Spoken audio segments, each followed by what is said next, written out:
Hey everyone, I hope you're doing well and staying safe during this time. If you're new here, welcome to the channel. Like I said, thank you so much for checking me out. If you haven't done so, please make sure to hit that subscribe button just right below the video. Cool, thank you so much. I really do appreciate it. And if you're returning, welcome back. Thanks again for your support. I truly do appreciate having you here. There's a lot going on in the world right now, and I feel like we've kind of shifted gears. Just the other day, I was talking about how or somebody on Twitter was actually talking about how we are going to hear a lot more about SWIFT in the news and these Russia sanctions. So this from XRP, Miscu, Russia out of SWIFT but will be entering XRP. This is a theory that I know we've been hearing a lot about in the XRP community. Oh, and look at that, 589 likes as of now. But I don't want to get off topic. We've been hearing about this a lot. And so, there are different theories. We know Russia has been trialing or had been trialing RippleNet from as early back as 2018. Some are suggesting that, Russia could pivot and maybe make its way over to the XRPL instead of having to rely on SWIFT. I mean, we know fundamentally SWIFT is an inferior system for settlement anyway. We've been talking about this for years now, way before this has even happened. But could something else happen? And I've got some ideas here. I'm going to talk about them. Benjamin S. down here saying, we shall see. I suspect Russia will use Bitcoin and Ethereum. Interesting point that I'm going to circle back to in a sec. Jay Grissom here saying, I imagine the volume of Russia would cripple both of those networks and drive fee prices to levels that will make it impossible for others to use. If they did this, I think they would kill both of those networks. Sam down here saying they will be banned to work with Russia due to sanctions. Ripple will comply with any such order, in my opinion. So there's also this thought here that, Ripple, although the XRPL is decentralized, there is still a way for Ripple to comply with sanctions, similar to how SWIFT complies, that Ripple would comply and essentially prevent Russia from utilizing the XRPL. So you're asking yourself, how is that possible? I'm going to continue. So Thomas Silkjar here on Twitter, he made this personal comment. In light of recent news and SWIFT cutting out Russia, there's been several comments of the situation benefiting XRP. These comments, besides being revolting and tasteless by many lengths, is largely based on ignorance and the lack of understanding. So Thomas Silkjar here throwing shade at some members in the XRP community for, I suppose, some tasteless comments about XRP hodlers benefiting over war. Again, I'm trying to do my best here on this channel. I do not want to be insensitive. So myself, I'm trying to personally look at this from a real fact-based situation. So just looking at the facts, for example, the sanctions on SWIFT will definitely have an effect on how Russia does business. And so let's move from there. Thomas Silkjar continues by saying there are shills in the crypto community solely reacting to keywords rather than facts, and in this case are careless about the situation and completely disconnected from reality. Mind who you listen to. While no one can ban anyone from using decentralized blockchains directly, any solutions built on top to move fiat cross borders is not. So there's an important distinction that Thomas Silkjar makes here. Fiat has to turn into crypto in the sending end and back to fiat in the receiving end. These on and off ramps or exchanges are heavily regulated, and many have even been proactive in monitoring UA/RU based traffic since the invasion started. So that is Ukrainian and Russia based traffic.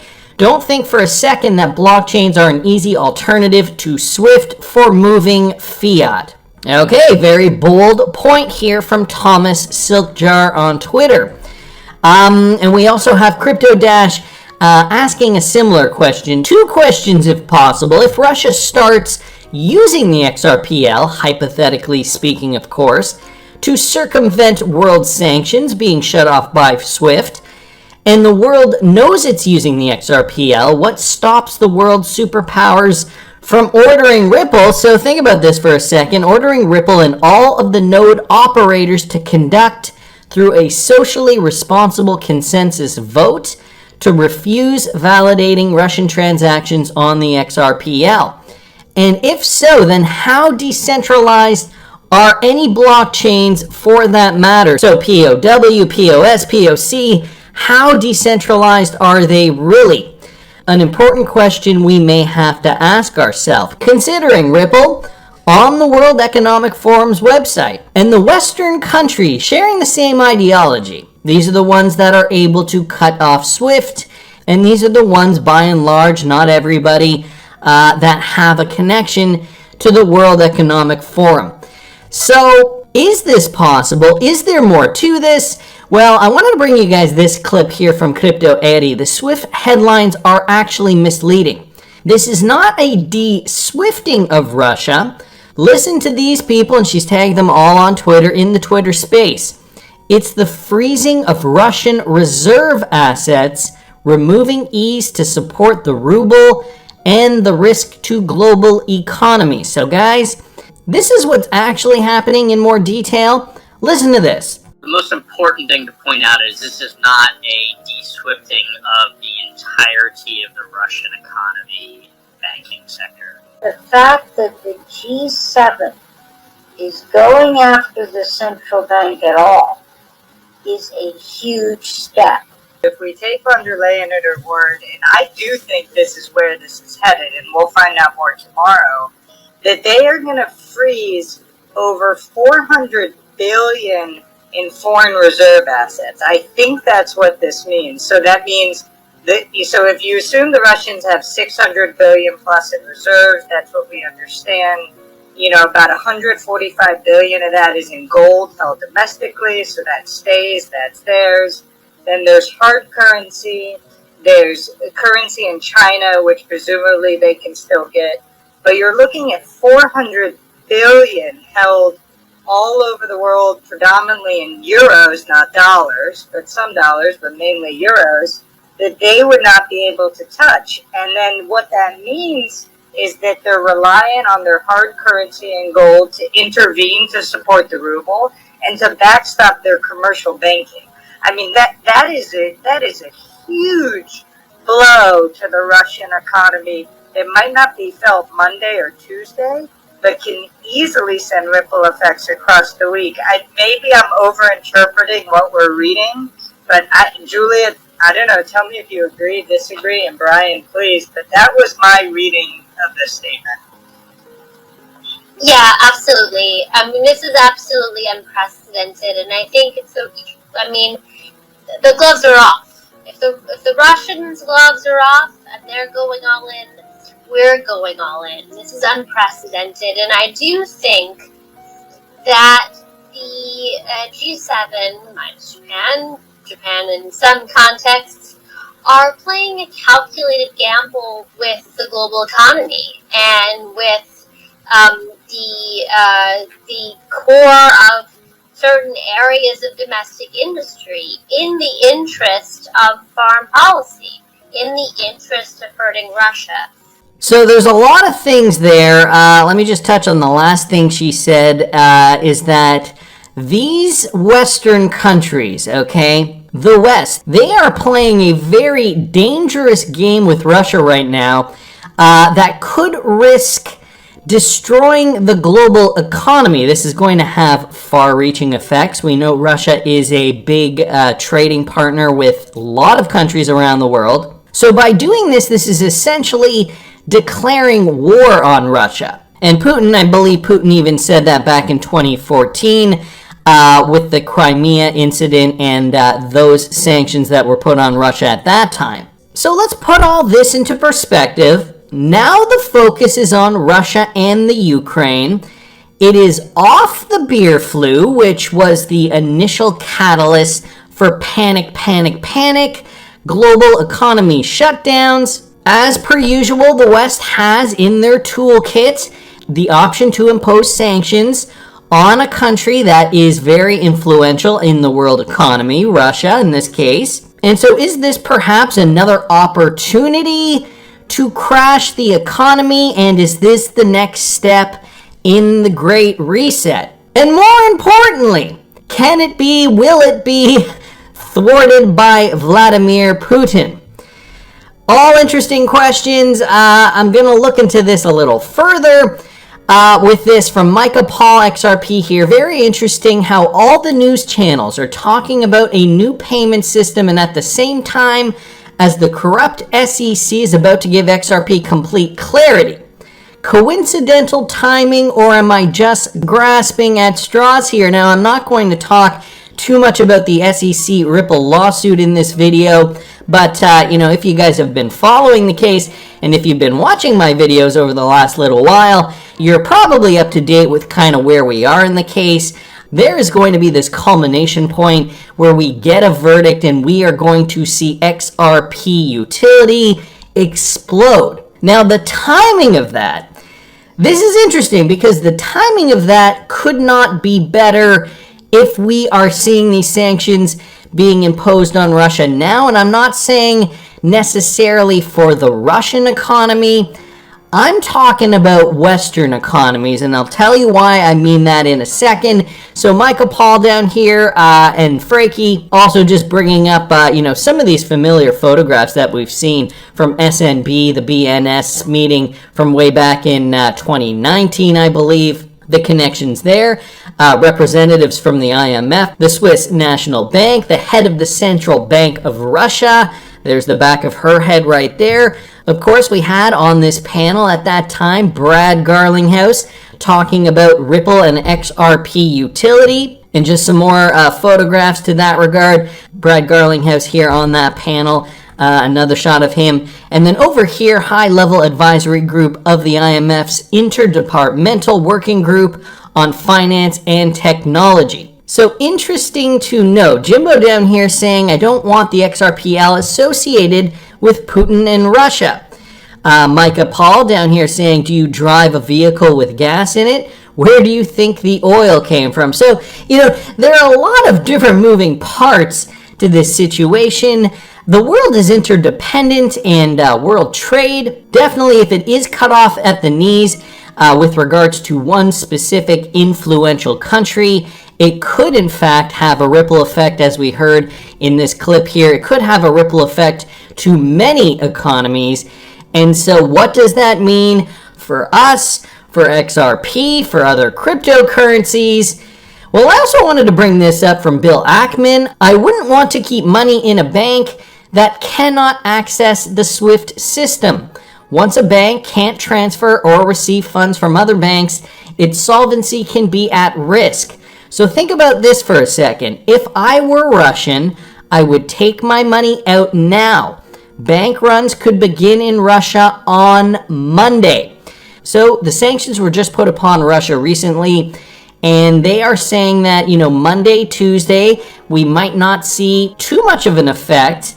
But as the week goes on, as weeks go on and months go on, this could have a bigger impact. And so again, just think about it. If you are Russian and you have money in the bank, would you really want your money in a Russian bank that is not and cannot be connected to the SWIFT system because of the Western sanctions being put upon your country? Well, maybe you don't have to imagine it. Maybe you should just watch this clip here. Gabor Gurbaks on Twitter. Russians in Moscow waiting in long lines at ATMs to get cash before SWIFT bank and central bank sanctions hit. Watch this. Вот он, банкомат, который еще хоть как-то деньги выдает.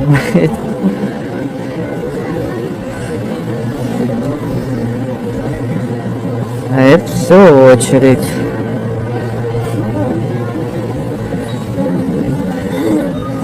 Очередь в 2 ряда уже, правда.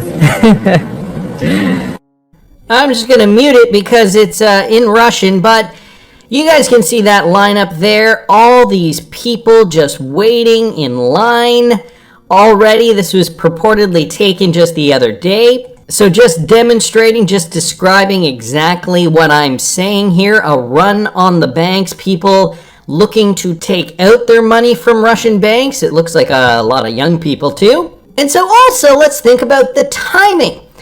We also know that this is going on in the Western world. Utility obviously posted this, so we knew about these things in isolation, but putting it all together, I think it does paint an interesting picture. Digital Euro will be officially built on the XRPL, and here's a thread. It's my opinion that the EU has confirmed it. Read on. Ripple and the Digital Pound Foundation, Ripple part of the Digital Euro Association, and the DEA brings out the XRP Ledger video info series as well. And so if you guys haven't seen this, this is just a screen grab from the video series that came out earlier this month. So that all just kind of happened to come out. European Union moves to ban Bitcoin and proof of work. So other things that just came out this month. ECB dog whistling to the world to hurry on with their own crypto regulations. ECB urges haste on crypto regulations in wake of Russia sanctions. So, piecing all these things together, it certainly does paint an interesting picture that, hey, look, we're in the next phase of the Great Reset. We got to move with this. We got to get it all sorted. We got to get it all together before Putin has time to make his next move. He goes on to say, the IMF has confirmed Bitcoin proof of work is a failure. They confirm proof of stake has its own limitations and concerns. And there's just a YouTube video talking about that here posted. All of this has been happening while the U.S. government has been trying to bring crypto regulations. All of this has been happening while there is one crypto going through the legal gauntlet. So that's the other thing, the XRP Ripple utility piece. And the fact that, coincidentally or not so coincidentally, we are nearing the end of the lawsuit. Biden's executive order may trigger crypto regulatory spree. So that happened as well this month. February was a big month, I guess, if we look back at it, and it's not even over yet, and it is the shortest month. Interesting.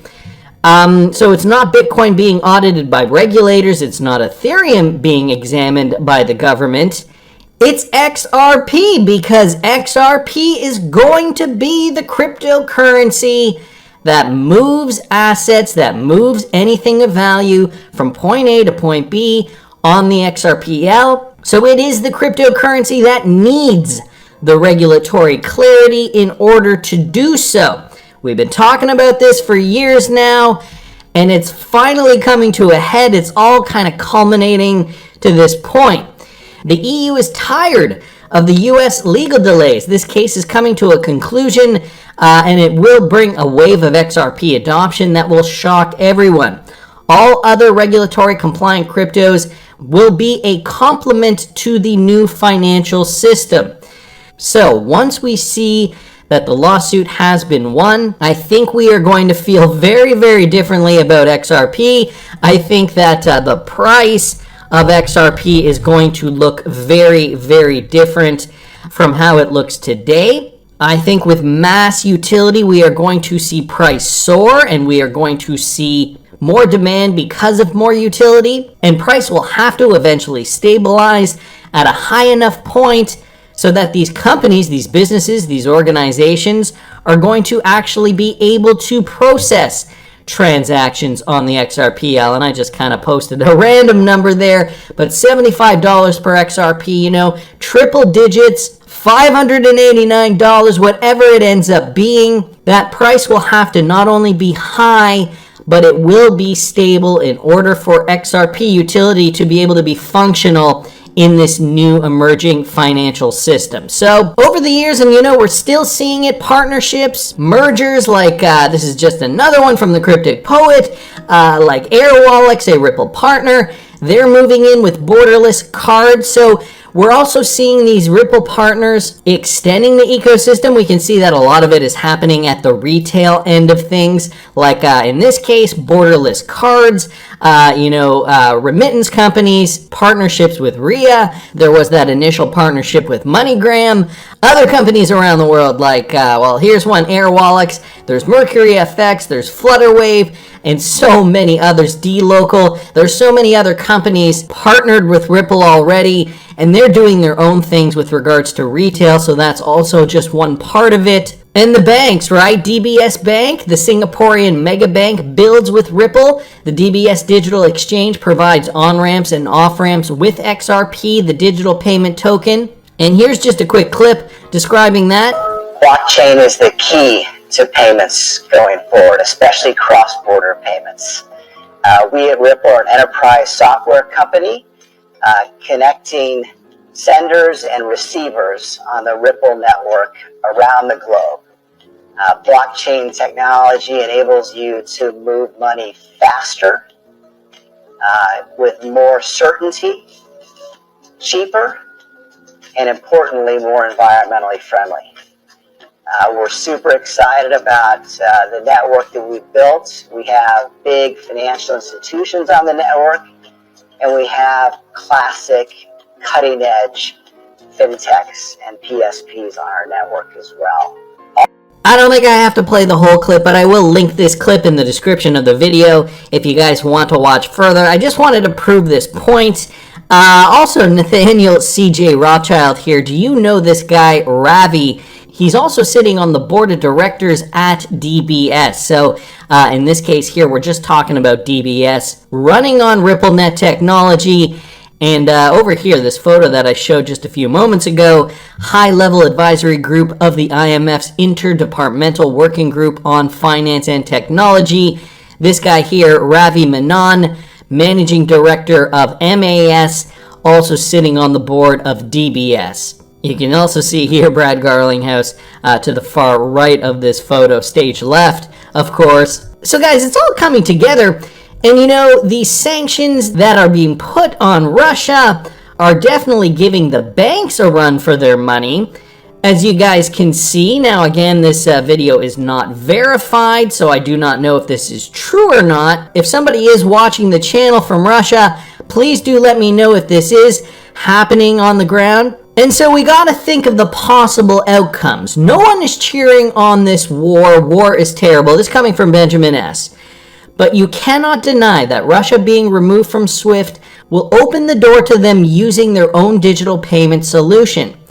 Actually, it is already happening. And Michael responding here, Russia stated in 2014 during the Crimea attacks that banning them from SWIFT was tantamount to a declaration of war.